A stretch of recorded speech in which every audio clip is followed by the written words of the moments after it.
Welcome to another episode of The Brand Called You, a podcast and podcast show that brings you leadership lessons, knowledge, experience, and wisdom from thousands of successful individuals from around the world.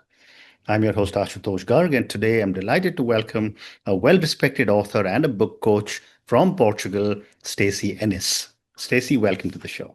Thanks, Ash. It's great to be here. Thank you. Stacy is a best-selling author and a nonfiction book coach. She's the CEO and founder of Creatively, and she's the co-author of several books. So, Stacy, before we start talking about Creatively, I have a few questions for you personally. What first drew you to the world of writing and publishing, and when did you realize it could become your life's work? Well, I fell in love with reading and writing at age 7.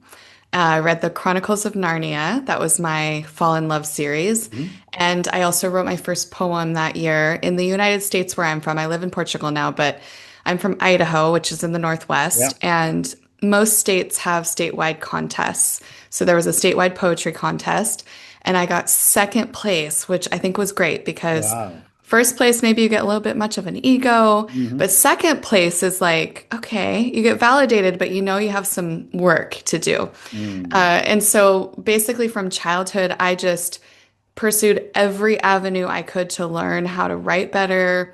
I was that kid that would like sneak books at night after my parents put me to sleep. I had a waterbed with like a little cubby on it with a light, and I Mhm. would read under that. I went on to get my bachelor's in writing and then my master's in writing and editing, and really have just devoted in my entire life to the written word. How And amazing. yeah, it's a How big through amazing. line in my life. What an amazing journey. I wish I would have had the luxury to do that because I want to do exactly the same thing after my school, but that was 50 years ago. Um, what was it like to ghostwrite for a Nobel Prize winner in medicine? And what did you learn from that experience? Mm. Well, it was 4 years that I worked with him and his business partner, the late Dr. Andrew Myers. And it was a really interesting combination because Lou, the Nobel Prize winner, Lou Ignoro, he did this research on the single molecule for Mhm. decades. And Andrew, that I worked with, he was a naturopath. So they had this really interesting work that they did together, bringing the natural medicine side and the laboratory Nobel Prize winning science side. And it was really actually pretty challenging at first because as a ghostwriter, I was tasked with reading and understanding very complex science. Mhm. Luckily, I come from a long lineage of physicians, so it was, part of my life was understanding the human body, understanding science and medicine. And actually, in graduate school, part of how I had the reason I had my school paid for, I had a full scholarship and stipend was to work at a scientific journal. So I was Mm. able to bring that experience and work, with this complex science, but then I had to translate it for an audience that had an average sixth grade reading level. Correct. That is really tough. Mm. But what it taught me is how to make things simple, which is actually one of the hardest things to do in Mm. writing. Mm. There's a quote in the book Cat's Cradle. Kurt Vonnegut, the author, one of the characters says something like, "Anybody who can't explain a concept to an 8-year-old is a charlatan." And Mm. I love this concept. A lot of people, when they're writing, they try to make things sound really fluffy, overcomplicated. It becomes inaccessible and Yeah, you lose people. So correct. I learned through that experience to not only be really accurate, because you have to, I also worked with legal teams, medical review teams, corporate, because I was executive editor of the Sam's Club publication. We had 11 million readers. Hmm. And so on his team, I was part of producing that magazine. So I learned how to take a lot of people poking their fingers in things just to say they contributed, Mm. plus meet legal review, plus make the science accurate, plus work with this brilliant mind, plus work with, well, two brilliant minds.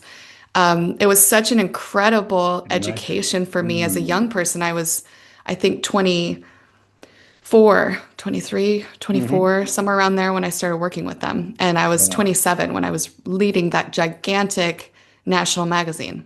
Wow. Wow, what an amazing experience. I'm sure someday you're going to write a book about what your learnings were when you wrote this, when you helped them write such an amazing book. Stacy, you've impacted more than 100 books over your career.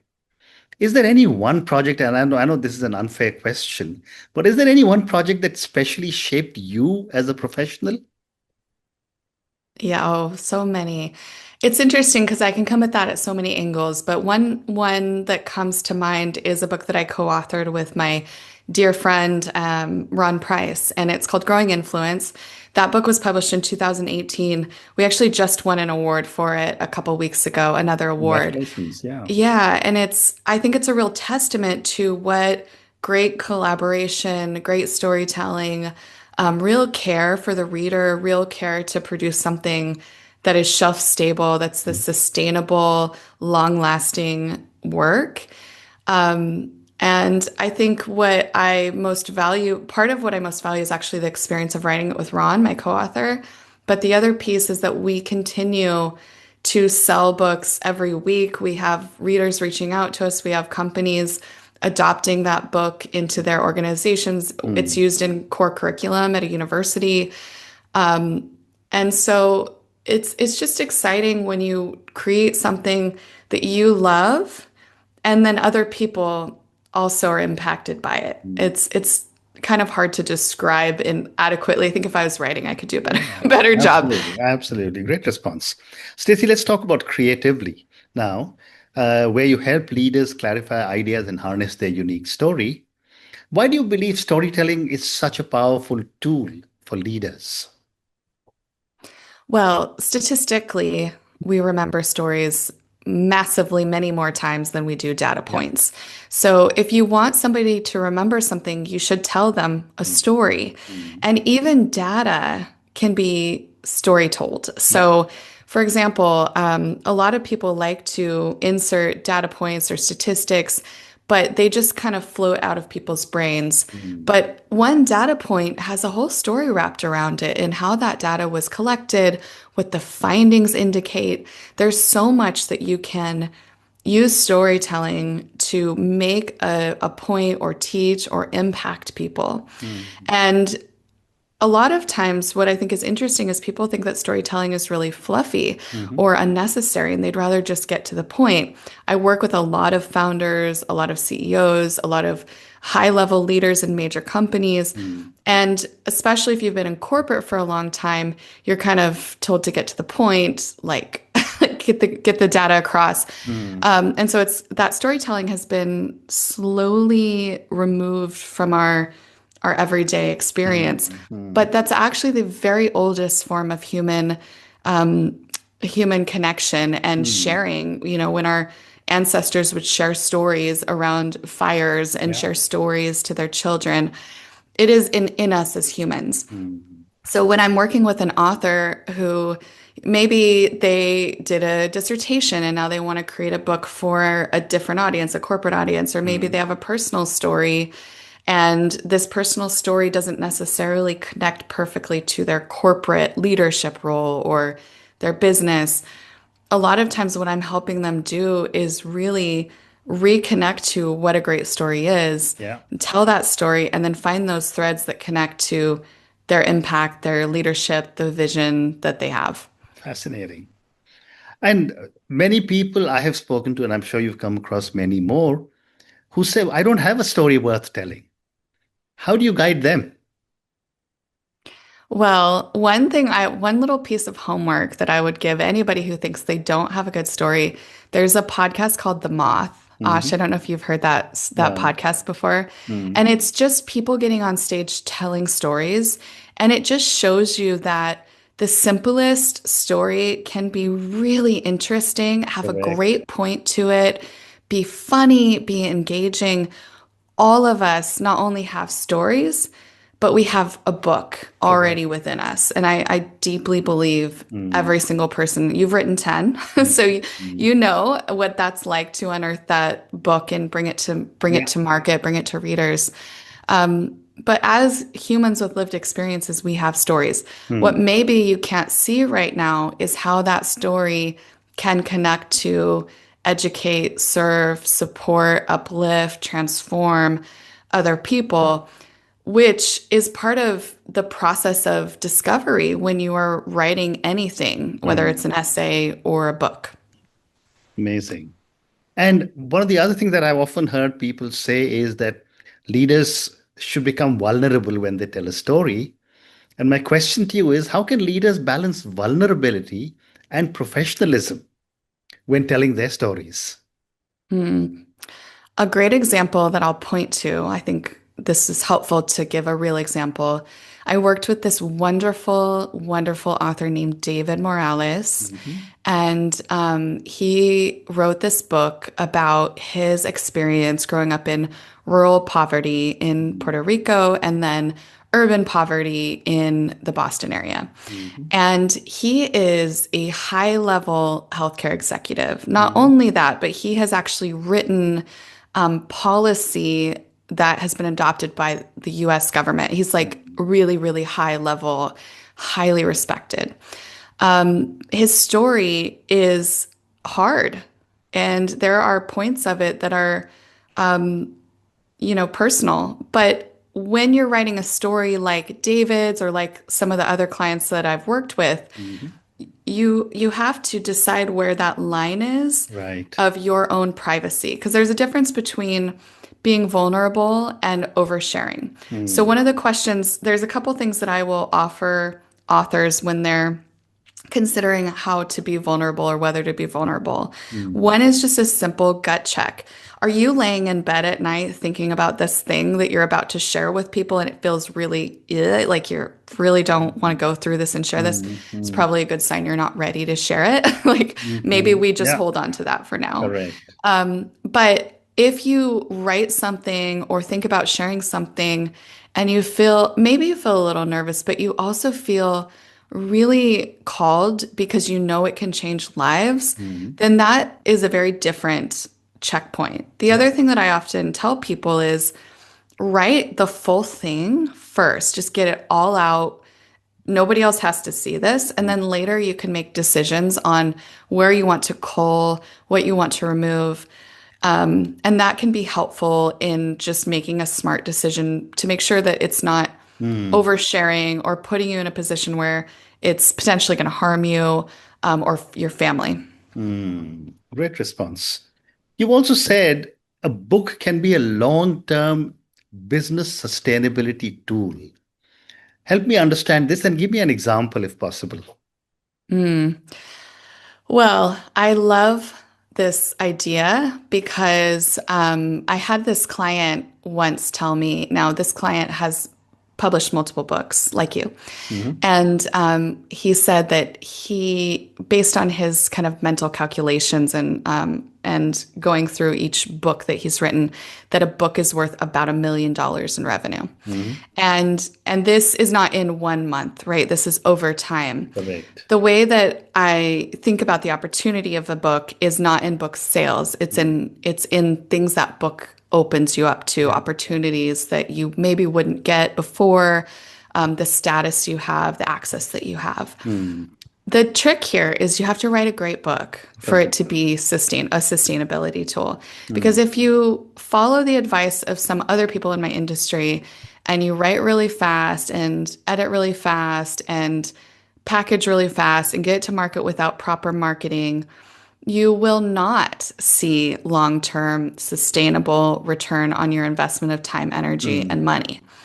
If you create a great book and you put that great book out to market and you continue to market it, Mhm, and there's a lot of strategies that the authors I work with will use, such as book anniversaries, soft relaunches, like launching an audiobook maybe six mm. months after the release of their original book, book updates. So if you're in an industry that updates relatively frequently, maybe every 2 or 3 years, you put out a new version. So there's all these different ways that you can continue to maintain the life of that book. Mm. And the other piece is just integrating it more wholly into your marketing, into your potential clients. You can send them copies of your book. You can even use it to land new opportunities. I'm just about to apply to some speaking for next year. Part of our plan is we're going to not only fill out the application like everybody else, but I'm also sending them a copy of Growing Influence Mm. physically, which I Yeah. may be the only person that does that. Mm. So maybe not after this episode. Maybe a bunch of people are going to do this now.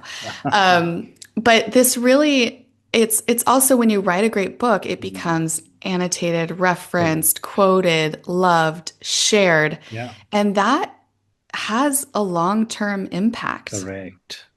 Correct. Very, very powerful words, Stacy. Thank you. But moving on, can creativity be taught, or is it something a leader must already possess? I'm writing a book about this right Oh, now. you are okay. Yes, I'm writing a book about creative dormancy, and that can take place in two ways. One is somebody who was creative, they identified as creative. Usually around kindergarten, first grade is when people say I'm creative or not. Mm. And then that practice fell aside. Or the people that said they've never been creative. I'm not a creative person. Mm. There was a meta-analysis done, I think in 2022 of all, not all, but a lot of the existing research on creativity. Mm. And what they found from this meta-analysis is that creativity is a result of a set of mundane habits. Mhm. I Correct. mean, it's really as simple as that. Yeah. You can train your brain to be creative. The kicker here is that requires discipline. So Yeah. discipline and consistency. Yeah. Everybody, I've seen this again. I've done this for 16 years. I've Yeah. worked with neurodiverse population a Yeah. lot. I've worked with people who are creative, people who are writers, people who are not writers, people who are not creative. Mm. Everybody can access creative flow. Mm. When you stick with it, you're consistent and you create the habits that will welcome that creativity. Mm. How can storytelling strengthen a leader's influence in their organization? And a follow-up question, um, is a poorly told story likely to damage a leader's reputation? Hmm. So I'll answer the first part is, can it increase your influence? Absolutely. Mm. Again, a great story makes a true impact. So as a leader, if you get up in front of let's say you have a talk to give, whether it's to a board or to your organization or to your small team. I have a small team. If you get up and you just like yak at them about all of this stuff, that Mm. is not going to impact, influence, and move them. But if you can come in and paint a great vision for them, tell a great story, Mm. integrate some of the elements of storytelling. Yeah. So a great story utilizes sensory details. So, can you bring in even one aspect? Can you bring in a visual aspect to your storytelling? Can you bring in a sound aspect? So, all of these things that we integrate into writing, you can bring as a leader to your team or even on one conversations. Mm. Yes. Can a poorly told story? I don't know. I mean, we all kind of flub up our stories Yeah. sometimes, Yeah. but I think that people notice when you are interested in your own story and when you're not. I'm sure you've had these kind of Yeah. conversations, Ash, where you're like, this person isn't even interested in what they're saying. So why should I be, why Correct. should I be interested? Correct. So I would say, if you don't consider yourself a good storyteller, at least Mm. try to be present Yeah. and interested in your own story Yeah. because that will make a big difference. Very well said. Absolutely. And so true. A few more questions for you. When you work with leaders, what transformations do you see in their confidence and communication skills? One of the most interesting parts of my work is that I've worked with all types of amazing humans, from people that are, sharing a personal story that's part of their impact mission Mm. to founders of billion dollar companies. So Mm. I've really hit the wide range. Mm. Almost everybody gets very emotional at some point during the process. Many Yeah. cry. Mm. Many wrestle with self-doubt, Mm. with inner self-talk. And what I've found along this way, working with these leaders, is that they they go to depths of themselves that many Mm, have never accessed in their entire lives. mm, And of course, mm. that's transformative. So think about this. On an average day, we are so distracted. We're not even in silence for 5 minutes a day for most of Correct. us. Correct. Even when you're getting ready, you're listening to a podcast or you're Mm, scrolling Instagram or you're eating breakfast, you're reading the news or whatever, checking emails. Even a 5 minute walk is not that common in silence. yeah. So the book writing process necessitates a level of introspection that most people have never engaged in their whole Mm, lives. Not only that, but then they have to translate that mm, for another person to serve, transform, educate, inspire them. mm, So that is a huge undertaking. And so not only will they go through a lot of self-doubt in that process as they are uncovering and analyzing certain things, but they'll also build confidence as they start to gain clarity and be able to speak more confidently and really actually own this goal and this work. mm, So I see that show up not only personally, but also in their business interactions, in how they start to believe in their own impact and their own mm, dreams. And it's interesting. This is, I promise I'll tie this back around, but mhm, my son is 10, and yesterday he was filling out a form for his student council at his mhm, school. He wants to be on the student council. mm, And we were going through his promises of like what he wanted to accomplish at his school.